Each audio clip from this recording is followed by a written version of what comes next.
All right. Well, good evening. I'm Carbon County Commissioner Chris Lukasiewicz, and this is Carbon Matters live streaming, 27 October 2022, a beautiful Thursday evening, a great sunny afternoon. Talking about voting, pay to preserve, Times News, carbon voters face a land decision, right? A referendum would provide funding to help us preserve forests and farm, right? Preservation. And that's what we're going to turn to in just about 2 or 3 minutes. We're going to bring on representative from Carbon County Citizens for, I'm going to say, Water, Farms, and Land, WFL, like World Football League. I try to keep that in my mind to have to remember it. And I'm going to bring up our representatives who are going to help us better understand the issue, the referendum question that we're going to be voting on. So just stand by. So let me go ahead and get the video ready to go. Carbon County's water, natural areas, and working farms are part of our way of life. And now we can protect them for future generations. Voting yes for water quality, working farms, and wildlife habitat protection will protect clean water in our rivers, lakes, and streams. It means protecting Carbon County's drinking water sources. And voting yes will preserve working farms for our children and grandchildren. This November, vote yes for Carbon County Water, Farms, and Land. All right. Well, we're live. Good evening. I'm Carbon County Commissioner Chris Lukasiewicz, and I'm so fortunate to be joined by Lee, Dan, and Dennis. Carbon County Citizens for Water, Farms, and Land, WFL. I try to keep that little mnemonic or that little acronym in my mind so I get it straight. I want to thank all three of you for joining me. I wonder if we could start with maybe a brief introduction from each of you. One, your full name, your background, and what brought you to the point, I guess, in this campaign to see success in the ballot measure that we're going to be talking about over about the next 30 minutes. Can we start with you? Sure. Yeah, it'd be great. Yep. I'm Lee Kunkel, Yep. and I have lived in Carbon County most of my life. Mm-hmm. I grew up in Montgomery County, but since college, I have lived here, raised my children here. I have grandchildren in Carbon County, and I am a retired teacher from Palmerton Area School District. So children in Carbon County mean a lot to me, and that's mostly why I got involved. I asked myself, what are we leaving behind for our children? And it got me on board to help out. Okay. And Dan, how about you? If you tell us a little bit about your background. Well, I'm Dan Kunkel. I was the founding director of the Lehigh Gap Nature Center. And that was quite an endeavor there that we did to turn a Superfund site into an environmental education center. It's the only one in the country that has ever been turned into an environmental education center. Mm-hmm. And so that was a unique experience. And on January 1st, I retired fully from there. And by the end of the month, this guy here on my right had called me and informed me about what was going on here. And it was an opportunity that I couldn't turn down. I couldn't say no to. Right. This is so important. Right. Dennis and I have done a lot of pretty good work in conservation in Carbon County. Right. This was an opportunity to do the most important thing we could think of for the future of this county. That's great. And then let's turn it over to Dennis. Dennis, obviously for many, you don't need an introduction, but for those who may not be familiar with you and the work you've done as a private citizen and as a county employee even, right? Yes, I'm a lifelong resident of the county. Yeah. Born and raised up in Tresco, over the Broad Mountain, but had the opportunity to work as an intern in the planning office in 1974, and can't believe it's almost a 50-year time period. Was involved with the planning office and then was selected to be the first full-time park director. With park was dedicated in 74, and so I began working at the park and was there for 24 years, and it was just an amazing opportunity. The basic recreation facilities were there, but we were able to add on with grant funding that I got good at writing grants to bring money into the county. Put a new roof on the barn and started the environmental center. All of the trail work, the campgrounds, there's so much there. And then was involved with the Delaware and Lehigh Heritage Corridor. Okay. So I saw the tremendous connection of Carbon County with now the number 9 mine is open as a tourist attraction. The Lehigh Canal Recreation Commission and that the Canal Park and the DNL Trail. So I then, after 24 years, got a job with the state. So I was with the Department of Conservation and Natural Resources. I was the Northeast supervisor. So I went from writing grants to reviewing and helping to approve grants. And again, worked with a lot of organizations in the county. And then retired in 2013 and was with the DNL for a while. We finished the bridge in Jim Thorpe. And really, Carbon County is the first of the 5-county DNL Heritage Corridor with a completed trail from Whitehaven area all the way down through Lehigh Gap and into Slatington. Wow. So we completed the connection behind which was the Red Castle Grill in Lehighton, and then the crossing at 895 into the boat launch. And so, my whole career has been working in and for Carbon County. I'm now a conservation outreach coordinator with the Wildlands Conservancy. Okay. And the commissioners helped complete a rivers conservation plan years ago. And the Wildlands Conservancy really is focusing on the entire watershed. But it was about 2 years ago that Dick Fetter, the chairman of the Ag Land Preservation Board, came to me and said he was frustrated. He kind of knew my background. He said he was frustrated. He needed help, and that the county was only able to give $25,000 a year. There were all these farms, these farm families ready to preserve their farms, and there wasn't enough funding. So I put him in touch with Northampton County's program.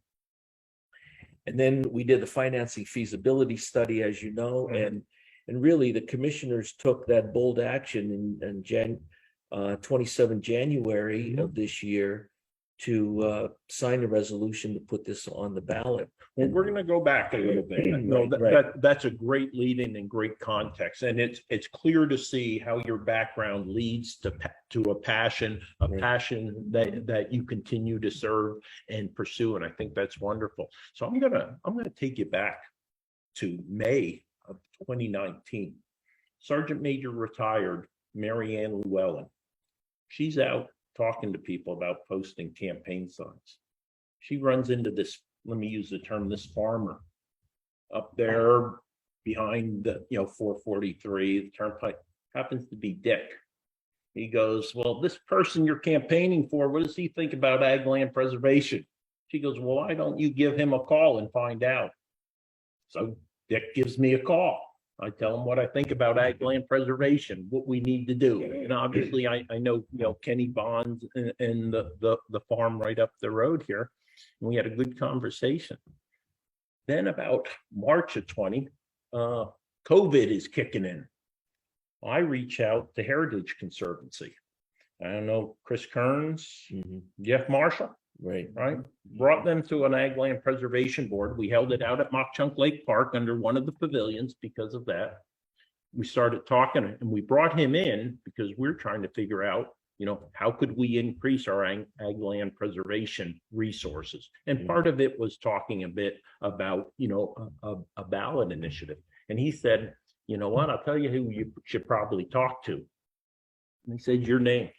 And then, and again, part of that, so all these parts come together and reinforce each other. It gives me goosebumps. And I had no doubt, knowing your background, that you were the right contact to move this forward. And you proved incredibly perfect to do that. And that resulted in you coming and helping, I'm going to tell you, selling the idea of doing this study, because it wasn't a done deal. Might have been for one of us.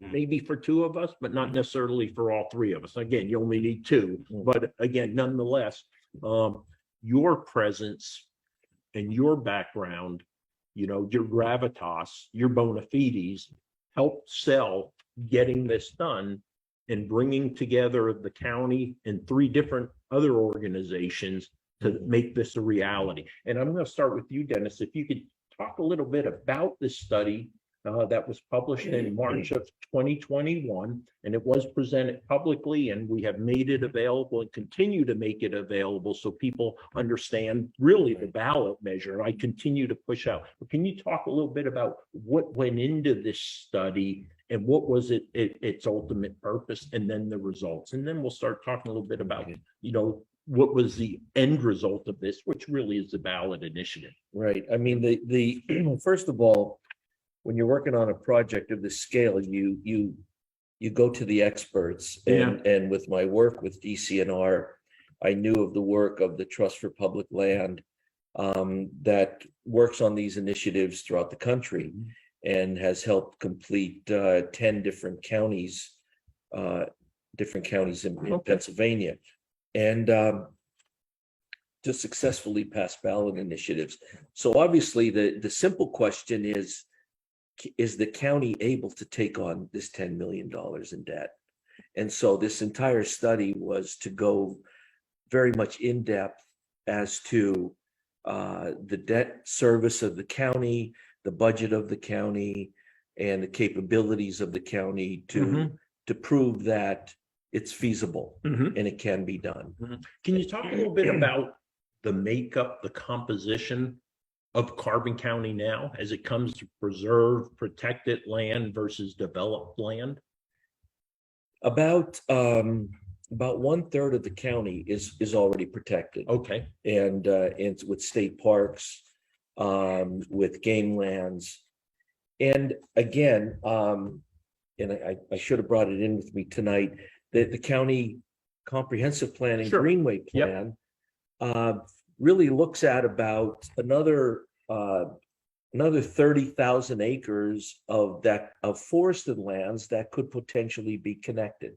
And it's just identified in a very general sense. Okay. Not specific properties or anything like that, but just the greenway connectivity that really the municipalities heard about Tuesday night at our municipal training of just trying to connect green space so that when we write grants to add additional property, say to the game lands or the Bureau of Forestry or state parks, we look at what is already protected. So it's kind of putting pieces of a puzzle together. And so that's really showing the need that when you gave the history of how the ag came about. If you remember at one of the planning commission meetings that I'm on, I said, Chris, would you consider open space as another component to this? So there's really two pieces to this: the ag preservation and the open space with forest land. No, that's great. And so this document ended up concluding that $10 million was an amount of money that would be likely acceptable to the residents of Carbon County and was sufficient enough to start making roads in the way of protecting water, farms, and the land. Well, the companion with that was a survey we did last summer, 2 summers ago. You're right. All time zips by here. And we tested how much the average Carbon County resident would be willing to pay, and the 10 million seemed to be the optimum amount. That was over 50% that was willing to do that. Right. No, and that's right. We know there's electoral debt and non-electoral debt. The commissioners could have made the decision on our own. Let's just go ahead and do it. But again, I think it's great, the opportunity to get the feedback, from the citizens. And this is really, for me, what the ballot measure is about, of getting us a true sense of the community. Now, I will say, look, we expect about 21 to 22,000 voters in this election. So we're looking at percentage comparable from 2018. So that's really only about a third of county residents who are going to be voting on this issue. And I clearly hope all of them do indeed vote on this particular matter. So, but it does give a good sense for the commissioners of what the community is thinking. You mentioned the commissioners decided, well, let's go ahead. Let's accept the recommendation, put it on the ballot. So how did this come about right here? Well, again, there's a playbook with the conservation organizations who have done this. So they came to me and they said, we need a committee, we need a chairperson, we need a treasurer, we need all these things. Yeah. And I called this guy up a week after he retired. Right. And said, Dan, will you chair the citizens committee? And Dan Inley. And I talked to my wife. I was wondering the recruitment here. And I talked to my wife first, and Lee said, this is so important for our grandchildren, let's do it. And so Lee my name is on as the chairperson, but it's really Lee and I and Dennis that are working together to lead this. It's leadership here. And we have a lot of people in Carbon County that are supporting us. They donated to the campaign, they endorsed the campaign, and we formed a 15-member campaign committee, all Carbon County residents, all longtime Carbon County residents. And that is who is directing the campaign. And so this is a homegrown Carbon County campaign to support this bond issue. Lee, do you want to talk a little bit about the ballot measure itself? And at the same time, what I'm going to do, I'm going to screen share the actual ballot question. But if you could talk a little bit about it, let's go ahead and bring it up here. Hold on. Let me do a screen share. I have this. Go ahead. Ballot measure. There we go. Go ahead and talk about it. You can do it.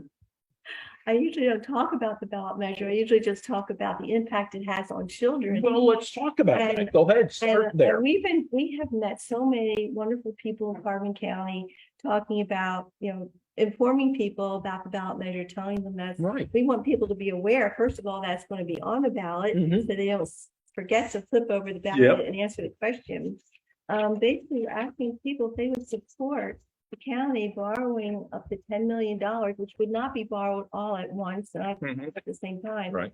And that money would then be used as like seed money to buy forested land, to preserve forested land, to preserve working farms that provide food for us in the community, and to preserve our water sources. And one of the things that I said that I was saying is that I talked to the children. Well, I just taught a lesson at the Nature Center at one of the field trips. We had fourth graders come in last week, and I was teaching the water cycle. And these were children from Lehighton, and I said, okay, do you guys know where your water comes from?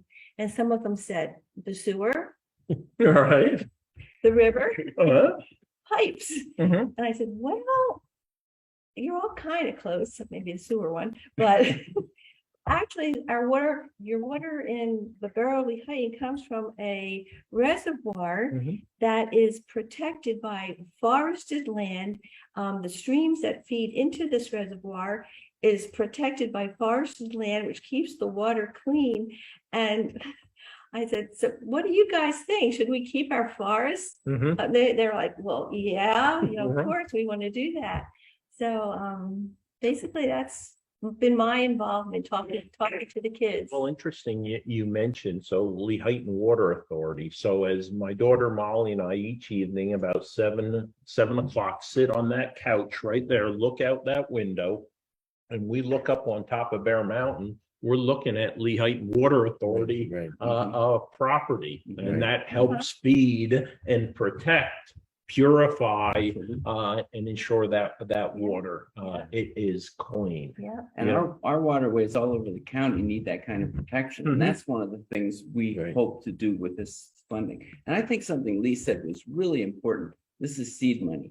This is not the only money that will be used. This is the match. When you go to apply for funding from DCNR, from the Department of Conservation and Natural Resources, or the Ag Land Preservation Program. Mhm. That's, the county money is only a small part of the total funding. Mhm. So we might spend over the next 20 years, $10 million, but that might turn into 20, 30, even 40 million. Right.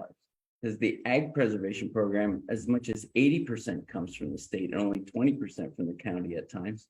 And for the other land, at least half comes from the state usually for a purchase. Mhm. And so we expect that this $10 million is a really good investment because of that kind of money that's going to be coming from outside the county. Right, so it has a Yes. multiplying Absolutely. a factor or effect. And we're focusing on urgency, you know. Yeah. People will say, and this is a great legitimate question. Well, there's already an ag program. There's an DCNR has an open space program, and we've preserved some land. But you know, I thought of this analogy, and it's not perfect. Mhm. It's an entity that's renting and an entity that owns property, and the county is like a homeowner that owns property. Mhm. And when money is needed for a project in a very sensitive time way, Right. this renter can't get a home equity line of credit. Right. Mhm. Okay, there's no equity there. Mhm. The county, this bond referendum Right. is like a home equity line of credit. Mhm. So that when land becomes available, Mhm. that again goes through a whole list, a checklist of scrutiny Mhm. of its conservation value. Mhm. And that land trust or conservancy or municipality applies for funding, the county has their home equity line of credit Right. to help to put, whether it's 25% or 50%, to make the project happen Mhm. in a quicker way. These Mhm. projects take years. Mhm. The ag program to preserve a farm may take 2 to 3 years. Oh, yeah. If there's 15 applications, it's going to take 25, 30 years. Mhm. Well, I don't know the age of these farmers, but I could imagine we don't feel we can wait 30 years. Right. That Mhm. there's a timeliness to the development pressure, and we're only trying to focus on the best land. Mhm. And so basically, as I thought through this, I thought, how could I give a simple example? It's a home equity line of credit Yeah. that the county has sitting there, and we estimate, because people might say, well, how much is it going to cost me with my Sure. Yeah. tax bill, my assessed value? Yeah. And the study showed that it's 15 cents Hmm. per 1,000 assessed value.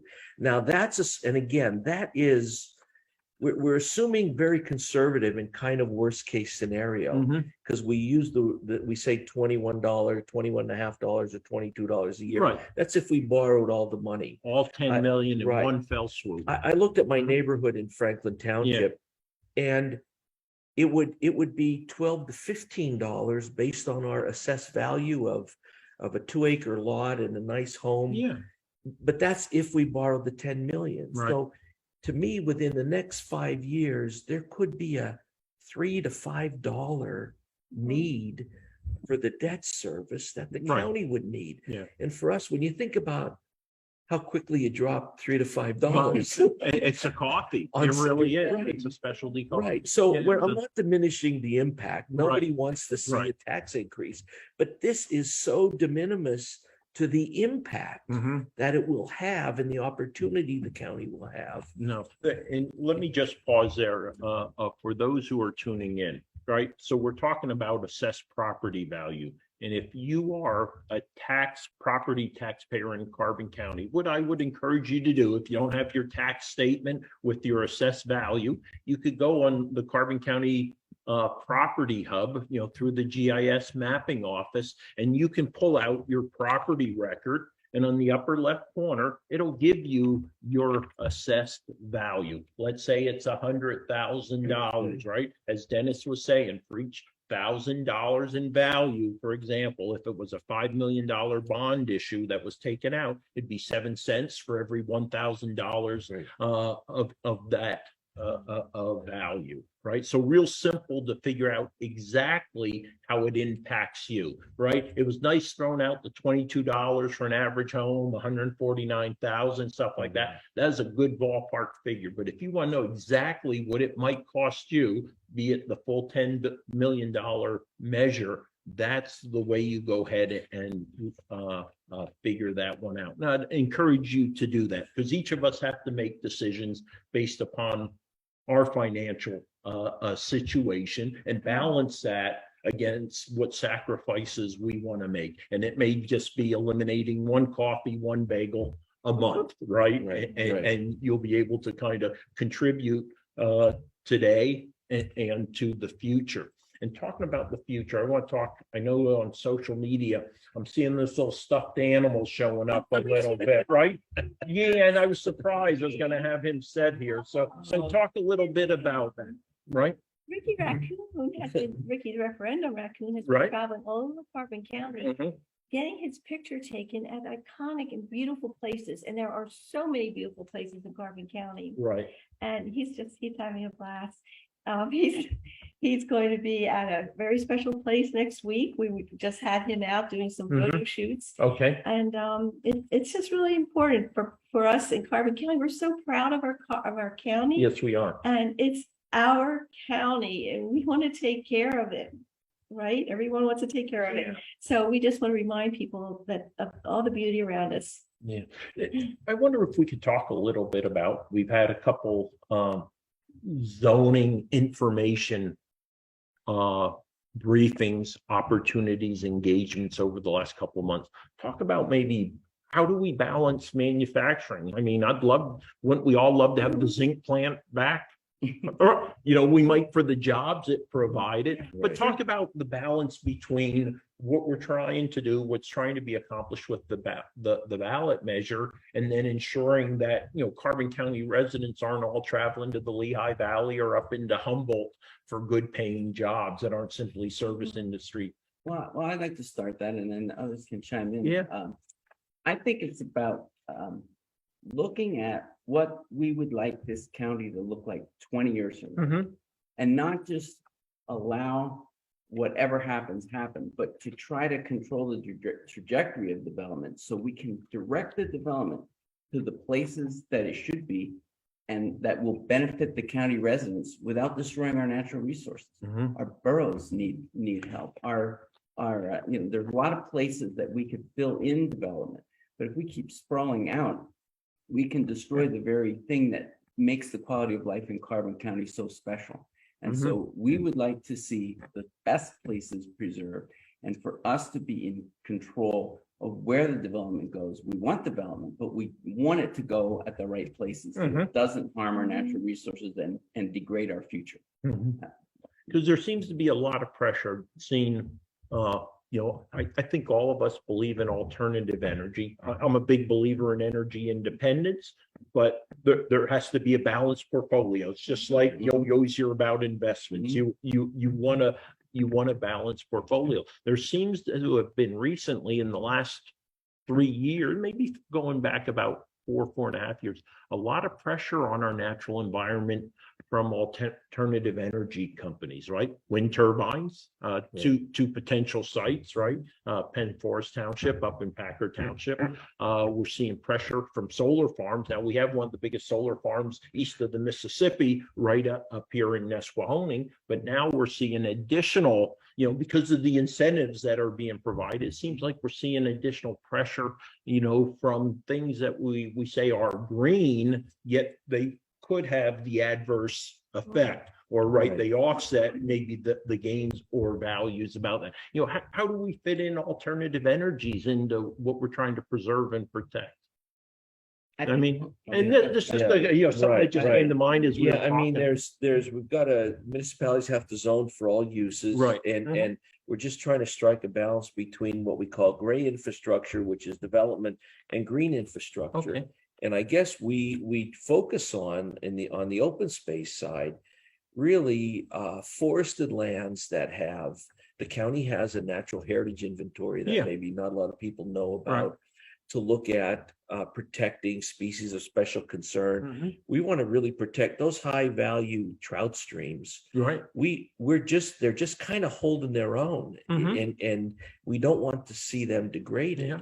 I mean, people in Carbon County who love to hunt, but most of this land will be open for hunting, and fishing, and we need to preserve those. We can't destroy why people come here. They come here for the natural resources, and there's legitimate places near highways for development, and some of our anthracite lands. I mean, the Little Leaf factory up in Banks Township is just an amazing positive story of this company that moved down from Boston, and it's again because of our road network there in that in Tresco, McAdoo area, and it's a clean industry, providing hundreds of jobs, and it's on where what was strip mining coal lands. Yeah. I'd like to get back to the solar farm. Right. When he just said on strip mining land, we have places like that. We have the West Plant site at the zinc company, for example. Those are the kinds of places to locate those solar farms. Right. Cutting down a forest, you lose all of those ecological values, all of the stormwater runoff, all of the cleaning up the water, and the sequestering of carbon, everything else to gain the solar energy. And that's just not a good trade-off. Right. There's plenty of places, but we're believers in solar. We have it on our rooftop. Okay. And so, that's. Yeah, but you didn't cut down your trees in your backyard to put it, right? You used existing, Exactly. right. And that can happen anywhere with this, and it should happen. So Good. So let me jump back to the ballot question. So potential, basically giving the commissioners a sense of would the community like to use public assets, resources, $10 million. What I liked was the inclusion in the ballot measure, a citizen advisory committee. So it isn't 3 elected officials who could or could not be swayed by whatever influences. Now, again, it would be an advisory board, but I love the inclusion of that. So you can bring in, I don't know, 7, 10 individuals to help I guess, make informed decisions, right? So it's not 3 maybe individuals who have really no background or experience to really make well-informed decisions. And I think that's going to be a critical piece of this. And again, in a perfect world, what type of people or individuals would you want to bring into an advisory board to work an effort such as this, making recommendations to expend public funds, for this type of activity? Besides Dennis. Well, I think it needs to be a balanced group. They need to be Carbon County residents. Of course, yeah. And it needs to be a balanced group, but we have people with a lot of experience in land preservation and the environment here in the county that we can turn to. In addition, we have, we can include other people who have more expertise in development and so forth that could help serve on this. So we need a balanced approach to that, just like we need a balanced approach to our development. Right. And I think that we have the talent here in Carbon County to have an advisory board that can give the 3 commissioners very good advice On how to utilize those funds. Yeah. So if individuals wanted to get more information about protecting Carbon County, where might they go? ProtectCarbonCounty.org. All right, let's see if we have that available here, because I want to show, that's a great website. I don't know what, it should be on my Chrome. I apologize for that. I'm going to bring it up for those who are tuning in here. I know we had it, I did have it up earlier. Protect Carbon County. All right, let's share the screen here real quick. Some great stories on there too. All right. So there it is, protectcarboncounty.com. It includes, right, why vote yes, very good section. Really, again, this is concise, succinct, you know, this is really the bottom line up front here. I love that. That was very, very well done. Right. Right. Great endorsements from community members. There's the 15, I guess 15 committee members who make up endorsements that have been rolling in. A significant number of individuals, names that many of us will recognize in our respective communities. You have a Facebook page set up also, Yes. right? That's where they can play Where's Ricky and go back through the thing and see where Ricky Okay, visited. track him down. Oh, yeah. All right, yep, There's Ricky with the pumpkins. Yeah, okay, that's Ricky. down there. All right. You hope you didn't get lost in the maze if that's out at Genscher's or something No, and that's up at stuff Vaughan. like that. No, that's great. Oh, that's at Kenny's. Yeah. Okay. And I would also add that at protectcarboncounty@gmail.com, I monitor that Okay. email address, and anyone that wants to send an email to protectcarboncounty@gmail.com, they'll get to me and I will answer their questions or get the answers to their questions from somebody else that knows more about it than I do. No, that's great. So again, protectcarboncounty@gmail.com. If you have questions that you want to direct specifically to Dan, and obviously if he doesn't know the answer, he'll push it out to the individuals who can get the answer in the quickest fashion that is possible. I want to talk a little bit again, don't want to go much into finances here, but just so the public understands with a bond issue. If the commissioners would determine after the vote takes place to go ahead and incur debt on the county's good name and good standing. I'll give you an example of let's say $1 million bond issue and how that actually works. It would be a $1 million bond issue issued for 20 years, let's say at 4% annually.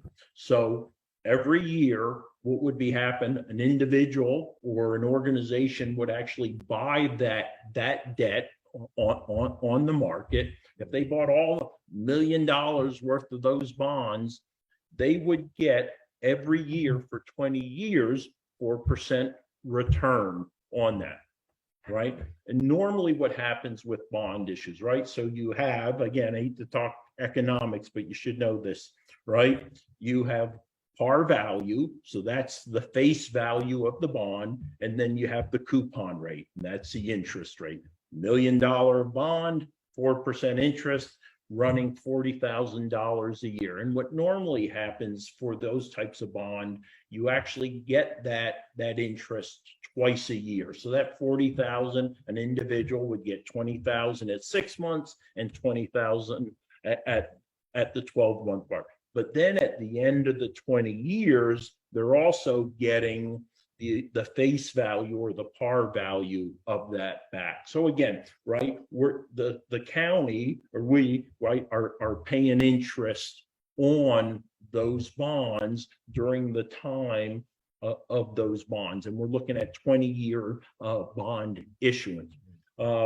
It's going to be critically important, I think, you know, if the decision is to move forward based upon the results of it, you know, how much do we do right away? You know, how much seed money is needed? Is it 1, 3, 5, 7, 10? Might it be all?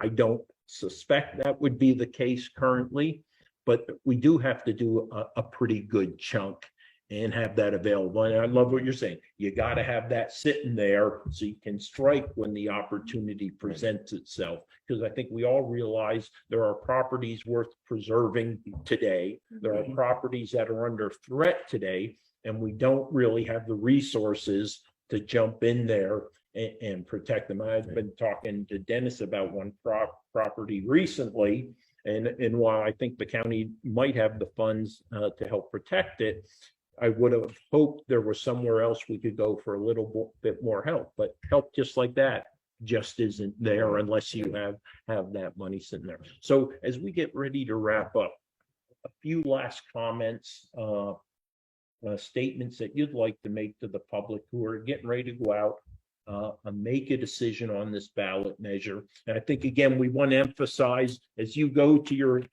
polling place on Tuesday, make sure you flip that ballot over because that's where the ballot question is. And when you approach the polling locations, you're going to see these signs, right?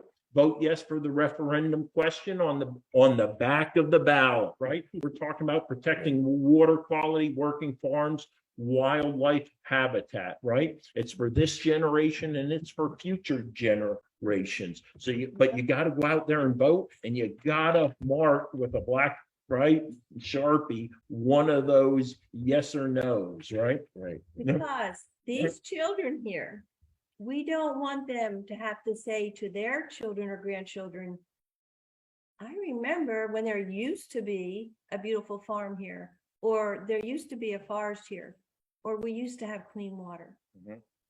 Great. Yeah. Dennis, you want And to? that's, in closing for me, what Dan and Lee have just talked about with the long-term horizon. This is a decision today that is critical for what we want the county to look like in the next 20 to 40 years.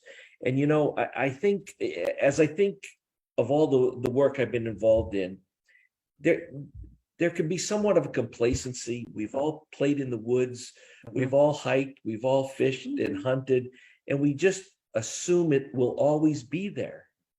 And we can't assume that because there's going to be growth. And as we shared with the municipal officials, that growing greener by design, that smart growth, there's a way to grow and to grow smartly and to still preserve the precious natural resources that we have. Right. No, great way to finish. But let's go ahead. Why don't we go ahead and see if we can pull up the promotional piece on Protect Carbon County. It's so well done. Let's see if I can get this.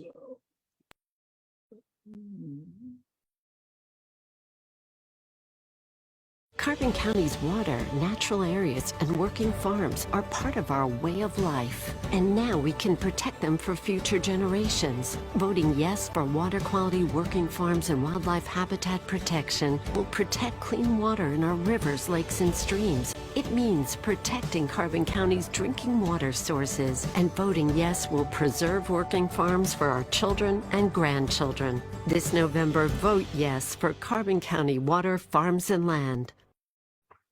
All right. Well, thank you, Dennis, Dan, and Lee. Thank you so much for joining me. It was informational. I truly appreciate you taking the opportunity out of your evening to share the valuable gift of your time and your knowledge on the subject. I got to thank you for all of Carbon County residents or those desiring to be informed voters to being out there on a regular basis. All three of you making that effort. So again, individuals can make informed decisions, because that's what we want, informed decisions, not blindly checking a block, but understanding what they're committing to, what they're committing their tax dollars to. And I think you guys have done had a Herculean effort and a yeoman's just an incredible job getting the word out. And I think there's going to be few individuals who won't have a pretty good sense of what they're voting on the backside of that ballot on 8 November. And again, let's see what happens on it. I'm hoping for about at least a 75% or stronger positive rate,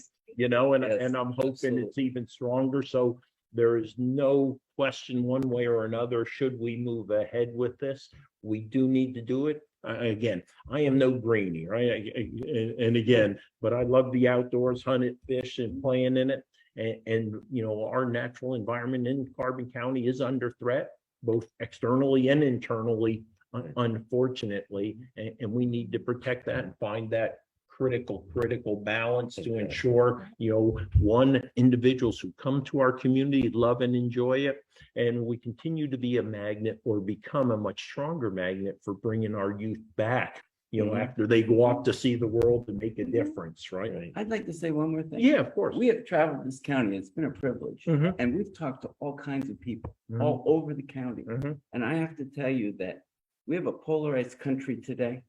We have seen this idea about talking about nature Yeah. bring people together. Yeah. Yep.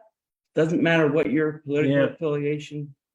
Doesn't matter what your economic status, nature matters to people in this county. Yeah. And we have really enjoyed getting around the county and meeting all kinds of people. No, that's right. I love Venn diagrams, right? Even two of them, right? Yeah. Often, there's just that little bit of circle of overlap. Yep. But on this particular issue, and I hear it also, there is a significant overlap. And I will tell you, I monitor social media, and truly, I might have seen 2 or 3 concerning comments. Mhm. But again, part of it was education that had to take place, different equities or interests the individuals may have had. But again, there were good, reasonable, rational, I would say unemotional questions that we want to hear from people, and we want to answer them so they can make informed decisions. Well, good night, everyone. This was Carbon Matters live streaming. What I will do, I'll go through the feed in the next 12 to 24 hours. And if there are any questions, I'll get to them. I apologize. I know most of you recognize 570-503-6780. That is an open line 22 hours a day. You can still call and talk on this topic to me anytime, and I can direct you to Dennis, Dan, or Lee if necessary. But I want to highly encourage you to get out on Tuesday if you haven't already voted. One, you do have some elections that are taking place that are pretty important: state senate, our governor race, and importantly, if you really want to impact in the near term the quality of life here in Carbon County, you really have to consider, voting on the ballot question on the backside of the ballot. So this is Carbon County Commissioner Chris Lukasevich for Carbon Matters live streaming. Thank you for joining me. Have a wonderful night. We're going to have a great final fall foliage weekend, although it's not a formal festival here in Jim Thorpe this weekend. It's going to be beautiful out there on Saturday. Enjoy the last waning moments of autumn and fall and the leaves on the trees. Good night. Thank you, guys. Carbon County's water, natural areas, and working farms are part of our way of life. And now we can protect them for future generations. Voting yes for water quality, working farms, and wildlife habitat protection will protect clean water in our rivers, lakes, and streams. It means protecting Carbon County's drinking water sources. And voting yes will preserve working farms for our children and grandchildren. This November, vote yes for Carbon County Water, Farms, and Land.